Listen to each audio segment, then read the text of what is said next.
আজ বানাবো চৌষি পিঠে। তো চৌষি পিঠে বানানোর জন্য প্রথমে আমি পিঠেগুলোকে বানিয়ে নিয়েছিলাম।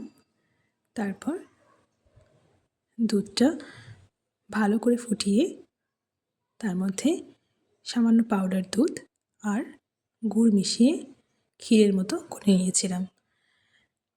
তারপর তার মধ্যে পিঠেগুলোকে দিয়ে কিছুক্ষণ ফুটিয়ে নিলেই রেডি চৌষি পিঠে।